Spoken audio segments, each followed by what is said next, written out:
நேசிக்கிற நல்ல பிதாவை மே துதிக்கிறோம். உங்களுக்கு நன்றிப்பா. நீங்கள் பேச வேண்டும், என்னை தாழ்த்தி ஒப்புவிடுகிறேன். இந்த செய்தி கேட்கின்ற ஒவ்வொரு மக்களுக்கும் மிகுந்த ஆசீர்வாதமாக பிரயோஜனமாக இருக்க கிருபை செய்ய இயேசுவின் நாமத்தில் வேண்டிக் கொள்கின்றேன். ஜீவனுள்ள நல்ல பிதாவே, ஆமென். கர்த்தருக்கு ஸ்தோத்திரம். தேவன் உங்களை ஆசீர்வதிப்பாராக. தலைப்பு நல்லதையே செய்வார். நம்முடைய தேவன் நல்லதையே செய்வார் என்ற தலைப்பிலாக கர்த்தருடைய வார்த்தை கொடுக்க இருக்கின்றேன். தேவன் நம்மோடு பேசுவார். நீங்கள் இப்போ காலையில் நீங்கள் ஜெபம் பண்ணணும் அப்படின்னு சொல்லிட்டு ஜெபம் பண்ண நீங்கள் உட்காந்துருக்கீங்கன்னு வச்சுக்கோங்க. அப்போ ஜெபம் பண்ணும்போது நல்லா ஜெபம் வருது அப்படின்னா அதை நீங்கள் ஸ்டாப் பண்ணிடாதீங்க. தொடர்ந்து என்ன செய்யணும், அந்த ஜெபத்துக்கு இன்னும் நேரம் எடுத்து தொடர்ந்து நீங்கள் ஜெபம் பண்ணணும். கொஞ்ச நேரம் பண்ண உடனே ஏதாவது ஒரு வேலையை செய்யலாமா அப்படின்ட்டு எந்திக்கக்கூடாது. அது மதியம் நீங்கள் தனித்து இருக்கும்போது நீங்கள் ஜெபம் பண்ணணும்னு நினைக்கிங்க. அப்படி ஜெபம் பண்ணும்போதும் பைபிள் படிக்கிங்கன்னு வச்சுக்கோங்க. பைபிள் படிக்கணும் போது ரொம்ப இன்னும் படிக்கணும்னு ஆவலாக இருந்தால் நிப்பாட்டக்கூடாது. அது பரிசுத்த ஆவியானவரால் நமக்கு கொடுக்கப்படுகிற ஒரு ஆசை, வாஞ்சை. அப்போ என்ன செய்யணும் அப்படின்னா, அந்த நேரம் பைபிள் நல்லா ஆசை தீர படிக்கிற மாதிரி படிச்சிடணும். ஏன்னா பைபிள் 1வது சங்கீதத்தில் என்ன சொல்லுது அப்படின்னா, இரவும் பகலும் கர்த்தருடைய வேதத்தில் தியானமாக இருக்கிற மனுஷன் பாக்கியவான், அவன் செய்வதெல்லாம் வாய்க்கும். அப்போ நம்ம நினைக்கிறது, நம்ம செய்கிறது, நம்முடைய ஜெபங்கள், நம்முடைய குடும்பத்தில் உள்ள காரியங்கள் நடைபெற வேண்டும் என்றால் நாம் வேதத்துக்கு முக்கியத்துவம் கொடுத்து வேதத்தையும் நம்ம நன்றாக வாசிக்க வேண்டும், படிக்க வேண்டும். வேதம் படிக்கிறது நமக்கு ரொம்ப ஒரு நன்மையை தரும். இப்போ நான் செய்திக்கு வரேன். நல்லதையே செய்வார் என்ற தலைப்பில் 1 நாளாகமும் 19வது அதிகாரம் 13வது வசனம் வாசிக்க கேட்போம். தைரியமாயிரு, நாம் நம்முடைய ஜனத்திற்காகவும் நமது தேவனுடைய பட்டணங்களுக்காகவும் இடம் கொண்டிருக்க கடவோம். கர்த்தர் தமது பார்வைக்கு நலமானதை செய்வாராக என்றான். கர்த்தர் தமது பார்வைக்கு நலமானதை செய்வாராக என்றான். இந்த அம்மோன் புத்திரர் எதிர்த்து யுத்தத்துக்கு வராங்க. அப்படி வர்ற நேரம் என்ன சொல்லப்பட்டிருக்கு அப்படின்னா, தைரியமாயிரு, நாம் நம்முடைய ஜனத்திற்காக தேவனுடைய பட்டணங்களுக்காக திடன் கொண்டிருக்க கடவோம். கர்த்தர் கண்டிப்பாக நல்லதாக செய்வார் அவருடைய பிள்ளைகளுக்கு. அப்போ இதில் இன்றைக்கி உங்களுக்கு விசேஷமான செய்தி என்ன அப்படின்னா, தைரியமாக நாம் இருக்க வேண்டும். நம்ம வாழ்க்கை பயணத்தில் எத்தனையோ பிரச்சனைகளை நம்ம சந்திக்கிறோம். இன்றைக்கி இந்த ரெக்கார்டிங்க்கு நான் வர்றதுக்கு முன்னால் ஃபோனில் நேரில் எத்தனை பேர் நான் சந்திச்சுட்டு வந்திருக்கேன். எல்லாருமே என்ன அப்படின்னா பிரச்சனையோடு தான் வாழ்ந்துகிட்டு இருக்காங்க. அப்போ இந்த போராட்டங்களை சந்திக்கிற நாம் எப்படி இருக்க வேண்டும் என்றால் தைரியமாக இருக்க வேண்டும். தொலைபேசியிலே ஒரு சகோதரி பேசினார்கள். ரொம்ப ஒரு பயந்த சூழ்நிலையில் அவர்கள் பேசினார்கள். நான் சொன்னேன், நீங்கள் ஆண்டவரை முக்கியப்படுத்தி கனம் பண்ணின ஒரு மகள், அதனால் தைரியமாக இருக்கணும். நமக்கு எப்போ வயது கூட கூட தைரியத்தை இழந்து போகக்கூடாது. நம்ம இயேசுப்பாவை ஏற்றுக்கொண்டு இருக்கும்போது எப்படி ஒரு தைரியமும் தேவன் மேல் அன்பும் வாஞ்சையும் இருந்ததோ, அதே மாதிரியே நாளடைவில் அது குறையாமல் தேவன் மேலே அன்புள்ளவர்களாக வாழ்ந்து காட்ட வேண்டும். தைரியமாக இருக்க வேண்டும். எப்படினாலும் இந்த உலகத்தில் நம்ம உபத்திரங்களை சந்திக்க தான் செய்கிறோம். அதன் மத்தியில் பரிசுத்த ஆவியானவர் நம்ம கூட இருந்து அவர் நம்ம என்கரேஜ் பண்ணி நடத்துவார். பரிசுத்த ஆவியானவருடைய வார்த்தை என்ன அப்படின்னா, தைரியமாக இரு. நம்ம ஜெபித்தாலும் நம்மோடு கூட பரிசுத்த ஆவியானவரும் நமக்காக வேண்டுதல் செய்வார். ஏன்னா சில பிரச்சனைகளுக்கு எப்படி ஜெபம் பண்ண அப்படின்னு நமக்கு தெரியாது.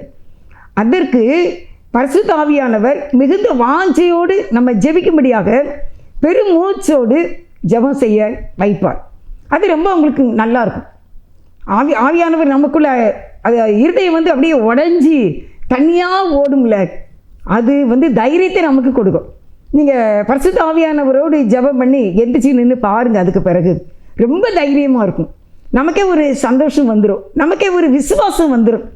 ஆண்டவர் பார்த்துக்கிடுவாங்க இந்த காரியத்தை, ஆண்டவர் எப்படினாலும் எனக்கு ஜெயம் கொடுப்பாங்க, இது வரைக்கும் நடத்தி வந்த தேவன் எபனேசர் இன்னும் என்ன நடத்துவாங்க அப்படிங்கிற ஒரு தைரியம் வந்துடும். தைரியத்தை நீங்கள் இழந்து போகக்கூடாது. அதனால தான் இவர் சொல்கிறாரு, தைரியமாயிரு. நாம் நம்முடைய தேவனுக்காக இந்த பட்டணங்களுக்காக நம்ம எப்படி இருக்கணும், திடன் கொண்டு இருக்க கடவும், திடனாய் இருக்க வேண்டும். கர்த்தர் தம்முடைய பார்வைக்கு நல்லதை செய்வார். நம்ம தேவன் நல்லதே செய்கிறதுனால நம்ம திடமனதாய் இருக்க வேண்டும். அடுத்து அதே அதிகாரம் 1 நாளாகமம் 19வது வசனத்தை பார்ப்போம். நாங்கள் இஸ்ரவேலுக்கு முன்பாக முறியடிக்கப்பட்டதை ஆதாரேசரின் சேவகர் கண்டபோது அவர்கள் தாவீதோட சமாதானம் பண்ணி அவனை சேவித்தார்கள். அப்புறம் அம்மோன் புத்திரருக்கு உதவி செய்ய சீரியர் மனதில்லாதிருந்தார்கள். பாருங்க, நாங்கள் இஸ்ரவேலுக்கு முன்பாக முறியடிக்கப்பட்டதை ஆதாரேசரின் தேசர் கண்டபோது அவர்கள் தாவீதோட சமாதானம் பண்ணி அவனை சேவித்தார்கள். ஏன்னா இவங்க தைரியமாக இருந்து போர் செய்தாங்க. வாழ்க்கையில் நம்ம தைரியமாக இருந்து ஒவ்வொரு காரியத்தையும் நம்ம எதிர்த்து நிற்கணும், ஹேண்டில் பண்ணணும். அதுக்கு தான் 144 சங்கீதம் 1வது வசனத்தில் நம்முடைய கைகளை போருக்கும் நம்முடைய விரல்களை யுத்தத்திற்கும் படிப்பிக்கிற நம்முடைய தேவனாகிய கர்த்தர். இந்த ஆவிக்குரிய வாழ்க்கையில் நீங்கள் சோர்ந்து போகவே கூடாது. ஏன்னா நம்முடைய எதிரி அவன் பொல்லாதவன், அவன் ரொம்ப பலமுடி நம்மளை வீழ்ச்சி அடைய பார்ப்பான். நம்ம சூழ்நிலையை பார்த்து நம்மளை கலங்கடிக்கக்கூடிய செயலை செய்யக்கூடியவன் சாத்தான். அப்போ நம்ம பரிசுத்த ஆவிக்குள்ளே நம்ம திடன் கொண்டு இருந்தால் தான் இந்த சாத்தானுடைய தந்திரங்களையும் மனுஷீக வல்லமைகளையும் சூழ்நிலைகளையும் நாம் மேற்கொள்ள முடியும். அதனால் அருமையானவர்களே, அவர்கள் இதை கண்டபோது இஸ்ரவேலுக்கு முன்பாக அவங்க முறியடிக்கப்பட்டுட்டாங்க. ஏன்னா இவங்க தைரியமாக இருந்தாங்க, தேவனுக்காக வைராக்கியமாக இருந்ததுனால முறியடிக்கப்பட்டாங்க. அதனால் என்ன செய்தாங்க அப்படின்னா தாவீதோடு சமாதானம் பண்ண அவர்கள் வந்து விட்டார். அதுக்கு பிறகு அந்த அம்மோன் புத்திரருக்கு உதவி செய்ய சீரியர் மனமில்லை. ஏன்னா அம்மோன் புத்திரர் அவனை சேவித்தார்கள், தாவீதை சமாதானம் பண்ணி அவனை சேவித்தார்கள். இந்த நாளில் அருமையானவர்களே, நம்ம கர்த்தருக்கு பயந்து கர்த்தருடைய பிள்ளைகளாக நம்ம இருக்கும்போது சாத்தானை எதிர்க்கக்கூடிய தைரியம் நமக்கு கிடைக்கும். நம்முடைய பிரச்சனைகளை மேற்கொள்ளக்கூடிய தைரியம் கிடைக்கும். என்ன வந்துடும், என்ன அப்படி நடந்துடும், நான் பயப்பட மாட்டேன். இதுவரைக்கும் நடத்தின இம்மானுவேல் என் தேவனாகிய கர்த்தர் இனிமேலும் என்னை நடத்துவார். காலங்கள் ஆக ஆக நம்முடைய ஒவ்வொரு வருஷம் கூட கூட தேவனுக்கு நம்மளை ரொம்ப பிடிக்கும். எதுக்குன்னா நம்ம நிறைய பேர் பலவீனத்தில் இருப்பாங்க, நிறைய பிரச்சனைகளை சந்திக்கிறோம். இதே இது நம்ம அம்மா வீட்டில் இருக்கும்போது பையனாக நீங்கள் இருந்து கேளுங்க, சகோதரனாக இருந்து கேளுங்க, இல்லை சகோதரியாக நீங்கள் இருந்து கேளுங்க, இல்லை அக்காவாக அண்ணனாக தம்பியாக தங்கச்சியாக நீங்கள் கேளுங்க. நம்ம தாய் வீட்டில் இருக்க வரைக்கும் நம்ம இந்த உலகத்தில் உள்ள கஷ்ட நஷ்டங்கள் அதிகமாக நமக்கு தெரியாது. இப்போ உள்ள காலங்களில் கண்டு ஒருவேளை பிள்ளைகளுக்கு அப்படி ஒரு கஷ்டம் தெரியுதா என்ன அப்படின்னு தெரியல. ஆனால் நான் வாழ்ந்த காலத்துலலாம் வீட்டில் எவ்வளோ கஷ்டங்கள் இருந்தாலும் அது நமக்கு தெரியவே செய்யாது. நான் 20 வயசு வரைக்கும் அம்மா வீட்டில் இருந்தேன். எனக்கு கல்யாணம் பண்ணணும் அப்படிலாம் இருக்குது, தோட்டம் இருக்குது, அது எங்கள் ஐயா வேலைக்கு போவாங்க, எங்கள் தோட்டத்தை பார்க்க போவாங்க. அப்படிலாம் இருந்தாலுமே அது ஒரு பெரிய கஷ்டமாக தெரிஞ்சதே கிடையாது. நம்ம என்ன செய்யணும், நல்லா சாப்பிடணும், நல்லா உடுக்கணும், நல்லா கோயிலுக்கு போகணும், திருவிழா கொண்டாடணும், அப்படி தான் இருந்துச்சே ஒழிய நம்ம அம்மா அப்பா நம்மளை நினச்சி கவலைப்படுவாங்க, என்ன நம்ம பிள்ளைக்கு என்னெல்லாம் சேர்த்து வைக்கணும் அப்படின்னு அவங்க நினச்சிருப்பாங்கன்னு இப்போ தெரியுது. இப்போ நம்ம பிள்ளைகளுக்கு நம்ம எப்படி சொத்து கொடுக்கணும், எப்படி நம்ம பிள்ளைகளை படிக்க வைக்கணும், என்னெல்லாம் செய்யணும் அப்படின்னு நம்ம நினைக்கிறோம். அதே மாதிரி அன்னைக்கு என்னுடைய பெற்றோர் நினச்சிருப்பாங்க, ஆனால் எனக்கு அது தெரியவே செய்யாது. ஆனால் காலங்கள் வரும்பொழுது நம்ம சந்ததியெலாம் வரும்போது நம்ம நிறையா சூழ்நிலையை சந்திக்க வேண்டியதாக இருக்கிறது. அதற்கு நமக்கு தைரியம் தேவை. எப்படி அவங்களுடைய கீர்த்தி எல்லாரும் கேள்விப்பட்டு அவங்க சமாதானம் பண்ணினது போல் நம்முடைய வாழ்க்கையில் கூட சமாதானம் கண்டிப்பாக வரும். சமாதானத்தை கொடுக்கக்கூடிய தேவன் நம்மோடு கூட இருக்கிறார். அருமையானவர்களே, அடுத்த வசனம் 1 நாளாகமும் 22:13 வசனம். கர்த்தரே இஸ்ரவேலுக்காக மோசேக்கு கற்பித்த நியமங்களையும் நியாயங்களையும் செய்ய நீ கவனமாய் இருந்தால் பாக்கியவானாய் இருப்பாய். நீ பலங்குண்டு தைரியமாயிரு, பயப்படாமலும் கலங்காமலும் இரு. இப்படியாக வேதம் நமக்கு போதிக்கிறது. அன்றைக்கு அவர்களுக்கு போதிக்கப்பட்ட வேதம் இன்றைக்கு நமக்கு போதிக்கப்படுகிறது. நம்ம எப்படி இருக்கணுமா, தைரியமாக இருக்க வேண்டும், பயப்படாமலும் கலங்காமலும் இரு, வசனத்தை கை கொள்வதில் கவனமாய் நம்ம இருக்க வேண்டுமா அப்படின்னு சொல்லியிருக்கு. அதனால் அருமையானவர்களே, நம்முடைய வாழ்க்கையில் தைரியமாக இருங்க, பயப்படவே செய்யாதீங்க. கர்த்தர் என்னோடு கூட இருக்கிறார், அவர் எனக்கு முன்பாக போயிருக்கிறார், எப்பொழுது அவர் என்னோடு கூட இருக்கிறார், அவர் எனக்காக யாவையும் செய்வார் என்று தான் நம்ம சொல்ல வேண்டும். சரீரத்தில் பலவீனம் வந்தாலும் பயப்படாதீங்க, ஒன்றுமே செய்யாது, தேவன் நம்மோடு இருக்கிறார். நீங்கள் பாவத்தை மட்டும் அறிக்கை செய்துங்க, என்னுடைய குற்றங்கள் குறைகள் இருந்தால் தேவனை தயவாக நீர் மன்னிக்க வேண்டும் என்று சொல்லி நாம் கேட்க வேண்டும். அவரையே நம்ம சார்ந்து கொள்ள வேண்டும். ஆண்டவர் நல்லவருங்க, அவர் ரொம்ப அன்பானவர். ஆண்டவர் பிதாவின் அன்பை நினைச்சு பாருங்க. தம்முடைய குமாரனையே இயேசுவையே நமக்காக தந்த பிதா, அந்த பிதாவின் அன்பு. அவர் சொல்றார், அவர் கர்த்தர் கர்த்தர், நான் கர்த்தர் கர்த்தர். கர்த்தர் கர்த்தர்னா அவர் தான் கர்த்தர். அதாவது கர்த்தர்னா என்ன?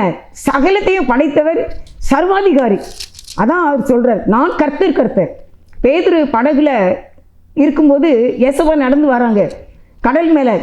அப்போ இவர் பார்த்துட்டு என்ன சொல்றாரு? அவர் யோவான் சொல்றாரு, அவர் கர்த்தர் அப்படின்னு. கர்த்தர்னா எல்லாவற்றையும் செய்யக்கூடிய சக்தி வாய்ந்தவர் தான் கர்த்தர். நீங்கள் அப்படி சொல்லி பாருங்க, கர்த்தர், நான் கர்த்தர், நான் கர்த்தர். நீங்கள் சொன்னீங்களப்பா, அப்படி நீங்கள் சொல்லி பாருங்க. அந்த கர்த்தர் தான் சொல்கிறார் நம்மளை பார்த்து, நீ தைரியமாறு, என்ன செய்ய வேண்டாம், நியாயங்களை செய்ய நீ கவனமாக இருக்க வேண்டும், பிரமாணங்களை கற்றுக்கொள்ள நம்ம கவனமாக இருக்க வேண்டும். அப்பொழுது நீ பாக்கியவானாய் இருப்பாய், நீ பலம் கொண்டு திடமனதாக இரு. தாவீது தன்னுடைய குமாரனுக்கு சொன்னதான ஒரு ஆலோசனையின் செய்தி தான் இது. சொல்கிறார், நீ என்ன செய்ய, தைரியமாறு, பலங்கொண்டு தைரியமாறு, பயப்படாமலும் கலங்காமலும் இரு. நீங்கள் பயப்படவே கூடாது, கலங்கவே கூடாது, தைரியமாக இருக்க வேண்டும். அடுத்து 1 நாளாகமம் 16வது அதிகாரத்தில் 8வது வசனத்தை வாசிப்போம். 1 நாளாகமம் 16:8 கர்த்தரை துதித்து அவருடைய நாமத்தை பிரஸ்தாபமாக்குங்கள். கர்த்தரை துதித்து அவருடைய நாமத்தை பிரஸ்தாபமாக்குங்கள். அவருடைய செயல்களை ஜனங்களுக்குள்ளே பிரசித்தப்படுத்துங்கள். அவருடைய செயல்களை ஜனங்களுக்குள்ளே பிரசித்தப்படுத்துங்கள். இதுக்குடைய அர்த்தம் சொல்றேன். என்னெல்லாம் செய்யணுமா அப்படின்னா, கர்த்தரை துதிக்க வேண்டும், அவருடைய நாமத்தை பிரஸ்தாபப்படுத்த வேண்டும், அவருடைய செயல்களை ஜனங்களுக்குள்ளே பிரசித்தப்படுத்த வேண்டும். 9வது வசனம், அவரை பாடி அவரை கீர்த்தனம் பண்ணி அவருடைய அதிசயங்களை எல்லாம் தியானித்து பேசுங்கள். அடுத்து 10, அவருடைய பரிசுத்த நாமத்தை குறித்து மேன்மை பாராட்டுங்கள். அவருடைய பரிசுத்த நாமத்தை குறித்து மேன்மை பாராட்டுங்கள். கர்த்தரை தேடுகிறவர்களின் இருதயம் மகிழ்வதாக. கர்த்தரை தேடுகிறவர்களின் இருதயம் மகிழ்வதாக. 11, கர்த்தரையும் அவர் வல்லமையும் நாடுங்கள், அவர் சமூகத்தை நித்தமும் தேடுங்கள்.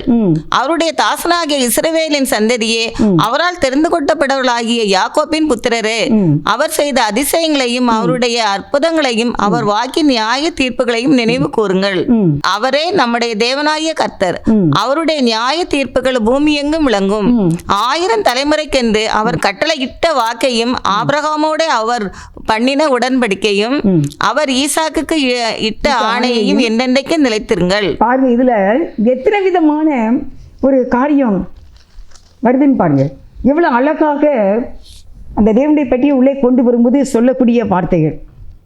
முதலாவது என்ன பாயிண்ட் வருது அப்படின்னா, 1 நாளாகமம் 16வது அதிகாரம் 8 இருந்து 16 வசனங்கள் வரைக்கும்.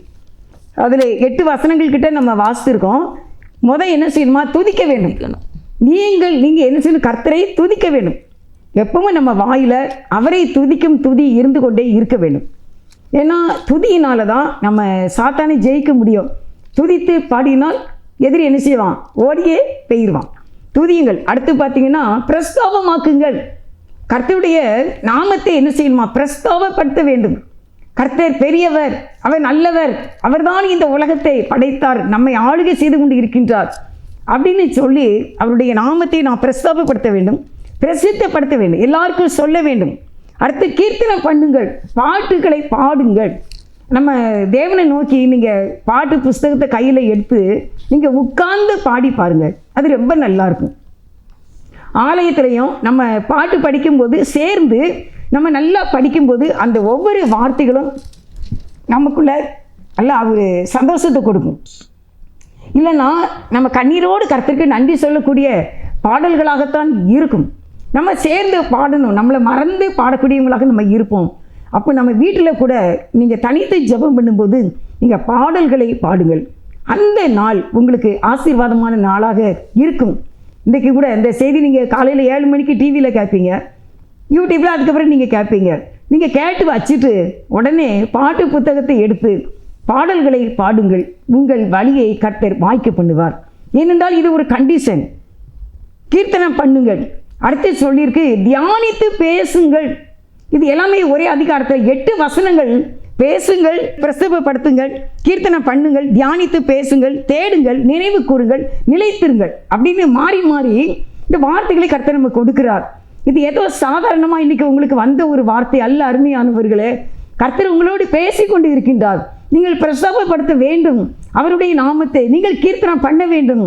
அவரை, இயேசுவை நம்ம மேன்மை பாராட்ட வேண்டும். இந்த உலகத்தில் உள்ள செல்வங்களை குறித்து அல்ல, நம்முடைய செல்வாக்கை குறித்தோ, நம்முடைய அழகை குறித்தோ, நம்முடைய பதவிகளை குறித்தோ நம்ம மேன்மை பாராட்டக்கூடாது. நம்ம கர்த்தரையே மேன்மை பாராட்ட வேண்டும். அப்பொழுது நாம் நிலைத்திருப்போம். கர்த்தரை மேன்மை பாராட்டி அவருடைய நாமத்தை பிரஸ்தாபப்படுத்துகிற நாம் அவருக்குள்ளே நம்ம நிலைத்திருப்போம். கர்த்தருடைய வழியை வாய்க்க பண்ணுவார். அதுக்கப்புறம் சொல்லியிருக்கு, அவருடைய சமூகத்தை நித்தமும் தேட வேண்டுமா. கர்த்தரையும் அவர் வல்லமையையும் நாடுங்கள். அவருடைய வல்லமை, அவர் எவ்வளோ சக்தி உள்ளவர், அந்த வல்லமையை என் மேலே நீங்கள் பொழிய செய்யுங்க அப்படின்னு நம்ம ஆண்டவர்கிட்ட கேட்கணும். ஆண்டவருடைய சக்தி எனக்கு தாரும் ஆண்டவரே. இதை நம்ம ஒரு பூஸ்ட், ஒரு ஹார்லிக்ஸ் குடிக்கிறதுனால கிடைக்கிற சக்தி அல்ல, ஆவியிலே உள்ள பலனாக இருக்கக்கூடிய சக்தியை அவர் தருவார். அதனால தான் கர்த்தரையும் அவர் வல்லமையையும் நாடுங்கள், அவர் சமூகத்தை நித்தமும் தேடுங்கள். அப்போ நாடவும், தேடவும், பாடவும், கீர்த்தனம் பண்ணவும், பிரஸ்தாபப்படுத்தவும், நினைவு கூறவும், நிலைத்திருக்கவும் முடியும் போது தேவனுடைய வல்லமை நம்ம கூட இருந்து நம்முடைய வாழ்க்கை சமாதானமாக, தைரியமான ஒரு வாழ்க்கையாக, உற்சாகத்தின் வாழ்க்கையாக இருக்கும். நாம் சோர்ந்து போகவே மாட்டோம் கண்டிப்பாக. ஏனென்றால் நீங்கள் இந்த ஆண்டவருடைய கற்பனைகளை, இந்த பாடல், இது ஒரு பாடல் மாதிரி இருக்குது, இதை நாம் செய்யும்போது கர்த்தராகிய தேவன் கண்டிப்பாக நம்மை நிலைத்திருக்க பண்ணுவார். அடுத்து சொல்லியிருக்கு, அவர் சமூகத்தை நித்தமும் என்ன செய்யணுமா தேடணும். நேற்று ஜெபம் பண்ணிட்டு இன்றைக்கி ஜெபம் பண்ணாமல் இருக்கக்கூடாது. இன்றைக்கி ஜெபம் பண்ணிவிட்டு நாளைக்கு ஜெபம் பண்ணாமல் இருக்கக்கூடாது. இன்றைக்கி பைபிள் படிச்சுட்டு நாளைக்கு படிக்காமல் இருக்கக்கூடாது. இந்த வாரம் ஆலயத்துக்கு போனேன், அடுத்த வாரம் போகாமல் இருக்கக்கூடாது. நித்தமும் ஆண்டவருடைய சமூகத்தை நாம் தேட வேண்டும். இயேசுவோடைய முகத்தை நம்ம நோக்கி பார்க்க வேண்டும். அதுக்கப்புறம் அவர் செய்த அதிசயங்களையும் அவருடைய அற்புதங்களையும் அவர் வாக்கின் நியாய தீர்ப்புகளையும் நினைவு கூற வேண்டும். இப்போ நமக்குலாம் அந்த காலத்தில் கூட புதிய ஏற்பாட்டில் இவ்வளோ செய்தி இல்லை, இவ்வளோ அற்புதங்களை அவர்கள் பழைய ஏற்பாட்டிலே பார்க்கவில்லை. எலியா எலிசா மூலமாக செய்ததை பார்த்திருக்கிறார்கள். ஆனால் நாம் புதிய ஏற்பாட்டில் இயேசுபா செய்த எல்லா அற்புதங்களையும், எல்லா அதிசயங்களையும் நம்ம பார்க்கின்றோம். எத்தனை மரித்தோரை இயேசு எழுப்பியிருக்கிறார், எத்தனை கிறிஸ்து ரோகியை ஒரே நேரத்தில் குணமாக்கி இருக்கின்றார், படுக்கையில் கிடந்தவனை எழுப்பி விட்டார் வார்த்தையினால், அவர் குருடர்களை பார்வையை கொடுத்தார். எவ்வளோ அதிசயங்கள். காற்றை இறையாது என்றார், அமைதலாயிரு என்றார். இவ்வளோ பெரிதான அவருடைய வல்லமையை நாம் நாட வேண்டும். ஆண்டவரே, உங்களுக்கு இவ்வளோ வல்லமை இருக்கிறது, எனக்கு இந்த வல்லமையை தாரும். இந்த சரீரத்தில் நான் பலவீனமாக இருக்கின்றேன், எனக்கு உங்களுடைய பலத்தை எனக்கு தந்துருளுங்கப்பா, எனக்கு உங்களுடைய சக்தியை கொடுங்கப்பா. இல்லை நீங்கள் ரொம்ப கோபப்படுறீங்களா ஆண்டவரே, நீங்கள் எவ்வளோ சாந்தமாக இருந்தீங்க, அமைதியில் உள்ள ஆவியோடு நீங்கள் இருந்தீங்களே, நான் ரொம்ப சீக்கிரமாக கோபப்படுகிறேன், எனக்கு சீக்கிரமாக எரிச்சல் வந்துடுது, நான் கோபப்பட்டாச்சுன்னா வீடே என்ன செய்திரும், அதிர்ந்துரும் அப்படின்னு சொல்லக்கூடியவங்களாக நீங்கள் இருக்கின்றீர்களா அப்படின்னு கேளுங்க. ஆண்டவரே, என்னுடைய கோபம் எடுத்து போட்டுருங்கப்பா, எனக்கு அமைதியில் உள்ள ஆவி எனக்கு தாரும், என்னுடைய குடும்பத்தை எப்படி நான் ஹேண்டில் பண்ணணும் அப்படின்னு எனக்கு கற்றுத்தாரும் என்று நாம் அவருடைய வல்லமையை நம்ம நாட வேண்டுமா. அவருடைய அற்புதங்களையும் அதிசயங்களையும் எவ்வளோ அழகாக எழுதியிருக்கு பாருங்க. அதாவது 1 நாளாகமோ 16:13 வாசிங்க. அவர் செய்த அதிசயங்களையும் அவருடைய அற்புதங்களையும் அவர் வாக்கின் நியாய தீர்ப்புகளையும் நினைவு கூறுங்கள். அவர் செய்த, இயேசுப்பா அந்த உலகத்தில் இருக்கும்போது செய்த அதிசயங்களை பற்றி பேசுங்கள். அதான் நம்ம வாயில் வருகிற பேச்சாக இருக்க வேண்டும். அப்படி செய்ய வேண்டும். அற்புதங்களை, எவ்வளோ அற்புதம், புதுமைன்னு சொல்லுவான், ஒண்டர்ஃபுல், பியூட்டிஃபுல், எக்ஸலண்ட், மார்வலண்ட், அவருடைய அதிசயம், அற்புதம், அதை நம்ம பேசிக்கொண்டே இருக்க வேண்டுமா. நியாய தீர்ப்புகளை நினைக்கணும். யாத்திராகமோ எண்ணாகமத்தில் முறுமுறுத்தவர்களை அவர் எப்படிலாம் அழிச்சிருக்காரு அதெல்லாம் நினைக்கணும். நியாய தீர்ப்பு என்று ஒன்று இருக்கின்றது என்று நாம் நினைவு கூற வேண்டும். அந்த நாளிலே நம்ம ஆண்டவருடைய பிள்ளைகளாக அவர் பக்கத்திலே நிற்கக்கூடியவர்களாக இருக்க வேண்டும். அதுக்கு தான் இந்த நியாய தீர்ப்பெல்லாம் நீங்கள் நினச்சிக்கோங்க அப்படின்னு சொல்லியிருக்கு. 14வது வசனத்தில், அவரே நம்முடைய தேவனாகிய கர்த்தர், அவருடைய நியாய தீர்ப்புகள் பூமி எங்கும் விளங்கும். அவருடைய நியாய தீர்ப்புகள் எல்லா இடங்களிலும் அவர் ஆண்டவர் செயலாட்டி கொண்டு இருக்கிறார். அவர் வல்லமை விளங்கி கொண்டு இருக்கிறது. நம்ம நல்லது செய்தால் நமக்கு நல்லதாக நடக்கும், நம்ம கெட்டது செய்தால் அந்த உலகத்தில் கெட்டது நடக்கும். அதனால நம்ம நன்மையே செய்ய வேண்டும். பெருமை பாராட்டி கொண்டு இருக்கக்கூடாது, அகந்தி உள்ளவர்களாக இருக்கக்கூடாது. தேவனைப் போல, இயேசுபா போல ஒரு அன்புள்ளவர்களாக, தாழ்மை உள்ளவர்களாக, பொறுமை உள்ளவர்களாக, சாந்தம் உள்ளவர்களாக, பரிசுத்தம் உள்ளவர்களாக நாம் இருக்க வேண்டும் என்று கர்த்தர் விரும்புகிறார். அருமையானவர்களே, இந்த நாளில் நம்முடைய வாழ்க்கையில் நம்ம எப்படி இருக்கோம்? அடுத்த வசனத்தை பார்த்தீங்கன்னா, 1000 தலைமுறைக்கென்று அவர் கட்டளையிட்ட வாக்கையும் ஆபிரகாமோடு அவர் பண்ணின உடன்படிக்கையும் அவர் ஈசாக்குக்கு இட்ட ஆணையையும் என்றென்றைக்கும் நினைத்திருங்கள். ஆபிரகாமுக்கு தேவன் வாக்கு கொடுத்தார், உன்னுடைய சந்ததியை வானத்தின் நட்சத்திரங்களைப் போலவும் கடற்கரை மணலைப் போலவும் பெருக பண்ணுவேன் என்று சொன்னார். நாம் அதை நினைத்திருக்க வேண்டும். நீங்கள் அன்றைக்கு வெறுமையான ஒரு பலவீனமான இருந்த அந்த ஆபிரகாம், அந்த சாராள், அவங்களுக்கு நீங்கள் குழந்தை கொடுத்தீங்களே, அவங்களுக்கு நீங்கள் உடன்படிக்கை நீங்கள் பண்ணினீங்களே ஏசப்பா, அதெல்லாம் நீங்கள் நிறைவேற்றினீங்களே. இன்றைக்கு எங்களுக்கும் நீங்கள் எங்களுக்கு பண்ணியிருக்கிற வாக்கு தத்தங்களை நீங்கள் எங்களுக்கு உறுதி செய்ய வேண்டும். நீர் எங்களோடு பேசியிருக்கிற உடன்படிக்கை பண்ணியிருக்கிற வார்த்தைகளை நாங்கள் நினைவு கூறுகிறோம், உம்மிடத்திலே சொல்லுகிறோம் ஆண்டவரே என்று சொல்லி நம்ம ஆண்டவரிடத்தில் வார்த்தைகளை கொண்டு தான் அவரிடத்தில் நாம் போக வேண்டும். அதான் ஆபிரகாமோடு ஈசாக்கோடுகிட்ட நீங்கள் வாக்கை நினைச்சிக்கோங்க அப்படின்னு எழுதியிருக்கு. அதெல்லாம் நினைக்கணும். ஆபிரகாம்கிட்ட என்ன சொன்னார், யாக்கோபிட்ட என்ன சொன்னார் ஆண்டவர், ஈசாக்கிட்ட என்ன சொன்னார், தீர்க்கதரிசிகள் மூலமாக என்ன சொன்னாங்க ஆண்டவர். தேவனாகிய கர்த்தர் ஒருவரே தேவன், அவரே நீ ஆராதிப்பாயாக, அவருடைய நியாயங்களை நீங்கள் கை கொள்ள வேண்டும் என்று தான் வேதம் சொல்லுகிறது. உங்களை ஆசீர்வதிக்கவே ஆசீர்வதித்து உங்களை பெருகவே பெருக பண்ணுவேன், நீங்கள் ஆசீர்வாதமாக இருப்பீர்கள் என்று வேதம் சொல்லுகிறது. வேதம் சொல்லுகிறது. நீங்கள் கண்டிஷனையும் நினச்சிக்கோங்க, வாக்கு தத்தங்களையும் நம்ம மறக்கக்கூடாது.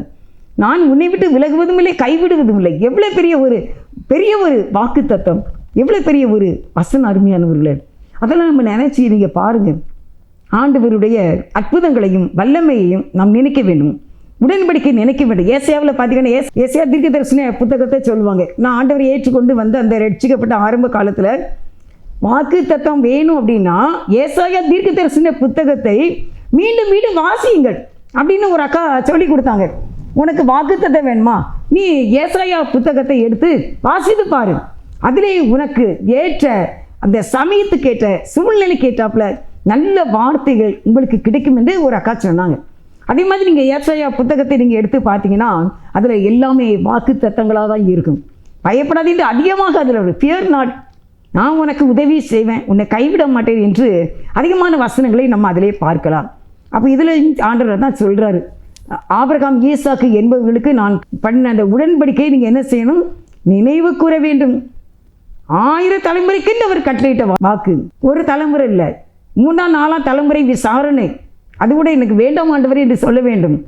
அடுத்து 1000 தலைமுறை நீர் ஆசீர்வதிப்பேன் என்று தம்முடைய ஜனங்களுக்கு நீர் வாக்கு கொடுத்திருக்கிறீர். என்னுடைய ஜெனரேஷன் 1000 தலைமுறை கண்டிப்பாக ஆசீர்வாதமாக இருக்க வேண்டும் என்று நாம் ஆண்டவரிடத்தில் கேட்க வேண்டும். அருமையானவர்களே, நீங்கள் வேலைகளையே செய்து உங்கள் நேரத்தை போக்கி கொண்டு இருக்கீங்க, இல்லை ஏதோ எங்கேயோ பேசிக்கொண்டே தூங்கிக்கொண்டே நம்முடைய காலங்களை நேரங்களை நம்ம போக்கி கொண்டு இருக்கின்றோம். அப்படி இருக்கக்கூடாது. இப்படிப்பட்ட வாக்கு தத்தங்களை எடுத்து வாசிக்க வேண்டும். ஏசாயா தீர்க்கதரிசன புத்தகத்தை அப்படியே எடுத்து வாசித்து பாருங்கள். ஏசாயா 41 அதெல்லாம் நீங்கள் வாசித்து பாருங்கள். நான் உன் பிள்ளை ஆசீர்வதிப்பேன், சன்னதியின் மேல் என் ஆவியை ஊற்றுவேன், உன் சந்தானத்தின் மேல் என் ஆசீர்வாதத்தை கட்டளையிடுவேன், உனக்கு நான் உதவி செய்வேன், நீ யாக்கோப்பு தான், நீ சிறு பூச்சி தான், ஆனால் நீ கலங்காத அப்படின்ட்டு அப்படியே கர்த்தர் நிறையா வார்த்தைகளை சொல்லிக்கொண்டே இருப்பார். மலைகள் விலகினாலும் பர்வதங்கள் நிலை பெயர்ந்தாலும் என் கிருபை உன்னை விட்டு விலகாது. அதுக்கு பிறகு சொல்கிறார், நீ வற்றாத நீரூற்று போல இருப்பார், கர்த்தர் உன்னை நித்தமும் நடத்துவார், உன் எலும்புகளை நினமுள்ளதாக்குவார், நீ நீர்ப்பாய்ச்சலான தோட்டத்தை போலவும் வற்றாத நீரூற்று போலவும் இருப்பாய். இப்படியாக நீங்கள் பார்த்தீங்கன்னா நிறைய வாக்குத்தத்தங்களை இந்த ஏசாயாவிலே நம்ம பார்க்கலாம். இன்னும் கூட ஆண்டு ஒரு இடத்துல சொல்கிறாரு, எப்படின்னா வழக்காடுவோம் வாருங்கள் என்று கர்த்தர் சொல்லுகிறார். நீ என் கூட வழக்காட வா, யார்கிட்டையும் நீ போக வேண்டாம், என்கிட்ட பேசு, என்கிட்ட நீ வழக்காடு, பார்த்துக்கலாம், நான் உனக்கு உதவி செய்வேன் அப்படின்லாம் வசனங்கள் ஏசாயா தீர்க்கதரிசன புத்தகத்தில் இருக்குது.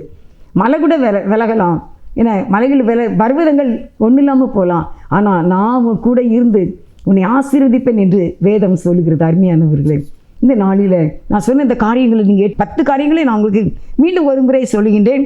துதியுங்கள், பிரஸ்தாபப்படுத்துங்கள், கீர்த்தனை பண்ணுங்கள், தியானித்து பேசுங்கள், மேன்மை பாராட்டுங்கள், அப்படி சமூகத்தை நாடுங்கள், தேடுங்கள், நினைவு கூறுங்கள், நினைத்திருங்கள். இந்த இவ்வளவு காரியத்தையும் ஆண்டவர் நமக்கு கற்றுக் கொடுக்கிறார். இதன்படி நம்ம செய்ய பழக வேண்டும்.